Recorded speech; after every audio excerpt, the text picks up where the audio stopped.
Okay, soalan vektor. Alright, so vektor yang paling penting ialah gambar raja dia lah. Okay, so AB ialah H tambah 2. Okay, AB sini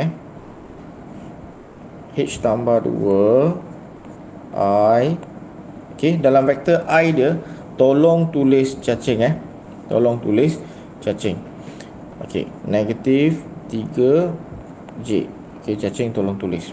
Okay, CD, ingat AB hala dia ke sini CD ialah di sini. Okay, negatif 2I tolak 3KJ. Alright, lagi satu ialah 2AB sama dengan DC. Apa maksud dia? Cikgu dah pernah cerita sebelum ni. AB ialah 1. Okay, tengok nisbah macam ni dan DC ialah 2. Bermaksud DC 2 bahagian, AB 1 bahagian. Okay, sekarang kita nak cari nilai H. Alright, so macam mana nak cari? Yang ni simple jugalah. Kira 2AB, so kita salin AB lah. AB ialah H tambah 2I tolak 3J sama dengan 1 DC. Yang ada ialah CD so bila DC dia kena negatif. Okay, yang negatif akan jadi positif. Right, so sini kita kembangkan 2H tambah 4I tolak 6J sama dengan negatif 2I tambah 3KJ. Okay, alright, so sekarang kita boleh buat dasar pecah perintah. Okay, macam mana? Kalau kita tengok yang I sahaja I sahaja kita ada 2H tambah 4 di sebelah kiri. Kalau sebelah kanan kita ada negatif 2. Yang ni dengan yang ini, sebab mereka adalah I. So boleh banding terus lah. So 2H adalah negatif 6, H adalah negatif 3.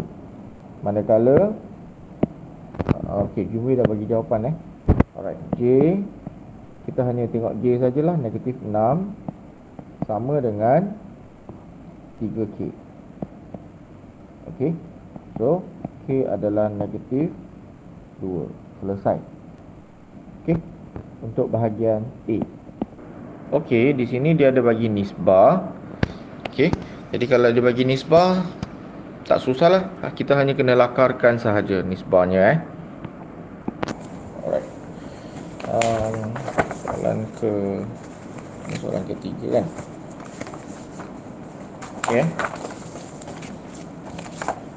so kita boleh kata sini ialah P, sini ialah Q, dan di antara mereka adalah M. Nisbahnya adalah P ke M2, M ke Q adalah 3. Okay, P punya koordinat 1, negatif 1, Q punya koordinat 6, 4, M punya koordinat PQ. Okay, so kita guna formula pembahagi tembereng lah. Okay, ingat kena buat macam ni. Okay, 6, 4. Okay, so macam mana nak buat? Mula-mula tulis titik di antara dulu. Okay, wait, kenapa dia hilang ni? Okay, first tulis titik di antara. Di sini titik di antara ialah PQ, so tulislah PQ.